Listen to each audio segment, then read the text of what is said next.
People often imagine transformation as a dramatic moment, a breakthrough, a revelation, a decision that changes everything. And sometimes those moments happen. But after years of working with people, I've become much more interested in the changes that don't look dramatic at all. The woman who finally asks for help, the person who rests before they become sick, the conversation that happens 6 months earlier than it would have 10 years ago. From the outside, these things can seem almost insignificant, but I've come to believe they're often where real transformation begins. In the last video, I talked about the difference between insight and change. Today, I want to look at what change actually looks like when it's happening. Because one of the reasons people become discouraged is that they expect transformation to be obvious.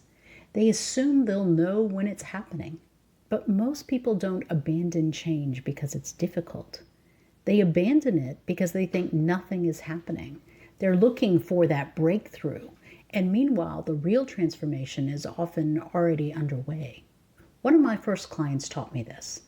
At the time, her children were still quite young. She was exhausted all the time. And it's not because she was doing anything wrong. It's because she was carrying almost everything herself. The meals, the households, the schedule, the emotional labor, the invisible work that keeps a family functioning. I remember one conversation where she told me she couldn't relax if there were dishes in the sink. And that's not because anyone expected her to do them right that second. It's because she expected herself to do them. She would sit down with a cup of tea and immediately start mentally scanning the house. Laundry, lunches, appointments, the permission slip that needed signing, the child who needed new boots. There was always one more thing, and rest felt irresponsible to her. She would never have said that out loud, but her behavior said it constantly. One of the things we worked on was allowing her children to help. Not help well, help. There's a difference. If you've ever tried teaching a child to help around the house, you know this immediately. And it certainly didn't save her time. In fact, it initially created more work. Things took longer. Tasks had to be redone after the kids went to bed. Patience was required. So from the outside, it didn't look like progress. But something important was happening. Her children were learning competence. They were learning responsibility. And she was learning something too. She was learning that she didn't have to carry everything herself. And that shift changed far more than the chores. As her children became older and more capable, they genuinely became helpful. Eventually, many of the responsibilities disappeared from her plate entirely. But something else happened as well. Her husband started contributing more. And this wasn't because he suddenly became a different person, but instead because he could see that help was actually being accepted. And over time, this woman learned something she had never really known how to do. She learned how to rest, not collapse from exhaustion, not become sick and then rest. Rest because she needed rest. And that may not sound dramatic or important, but it changed her life. And this is one of the things I've noticed about transformation. The visible change is often not the real change. The real change happened much earlier when she began allowing responsibility to be shared. Here's another example that comes to mind. I've worked with many women over the years who devote enormous amounts of time to helping others. Church committees, volunteer organizations, animal rescue groups, community organizations. Good work, meaningful work. Work they genuinely care about. One woman I worked with spent years saying yes to every request that came her way. If somebody needed food, she cooked. If somebody needed administrative help, she volunteered. If somebody needed comfort, she showed up. She was dependable, generous, capable. Everyone appreciated her, including the people making the request.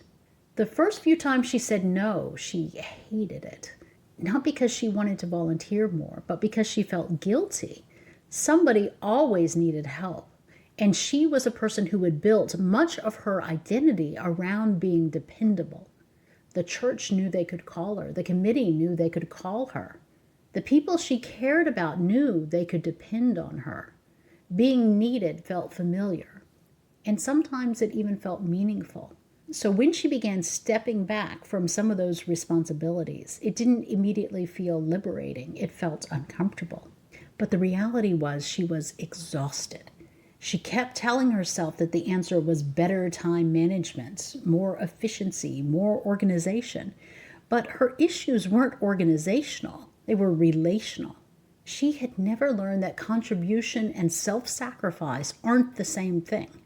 Eventually, she began making different decisions, not dramatic ones. She didn't leave the church, she didn't stop helping.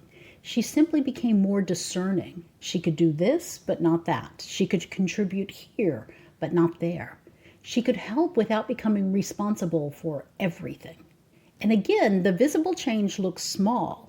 A few fewer volunteer hours, a few more no's, a little more rest. But underneath those changes was something much larger.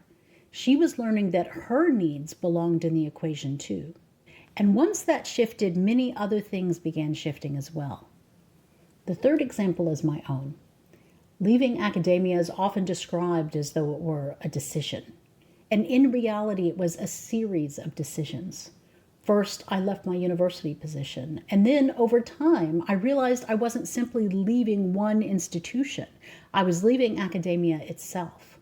And that took longer to understand, longer to accept and grieve. And one of the strangest parts wasn't leaving. It was realizing that parts of me were still behaving as though I hadn't left. I kept the books and the teaching materials and the conference notes and the possibility, in my head at least, that I might return one day. So the identity lingered long after the decision. There wasn't a single day when the old identity ended and the new one began. There were dozens of smaller moments. Realizing I hadn't opened a particular book in years. Looking at course material I once thought I'd keep forever and recycling it. Noticing that my work had already moved somewhere new before my identity had caught up. At the time, none of those moments felt especially important. And looking back, they were the transformation. And in some ways, that identity as an academic is still with me. I still think of myself as an ethnomusicologist, not just an academic. From the outside, people often look at a transition like that and identify a single turning point, the day you leave, the day you resign, the day everything changes. But that's rarely how it feels from the inside. From the inside, it often feels gradual, one shift and then another and then another, until eventually you realize you're living a life that would have been difficult to imagine a few years earlier. And I think this is why people so often miss their own transformation. The challenge is that we tend to recognize transformation in hindsight. We experience it in real time as uncertainty or discomfort. It rarely feels like a breakthrough while it's happening. It feels like one small, honest act and then another. A boundary held, a request declined, a truth acknowledged, a responsibility shared, a conversation that finally happens. So when people look back on major changes in their lives, they often identify one moment that changed everything. Leaving the marriage, leaving the job, moving across the country, recovering from burnout. But when you look more closely, those moments are usually sitting on top of dozens of smaller ones, quieter ones, moments where somebody rested or asked for help, told the truth, said no, let go of an identity that no longer fit. Transformation rarely arrives all at once. More often it accumulates. And because it accumulates, many people don't realize they're changing until they're already living a different life.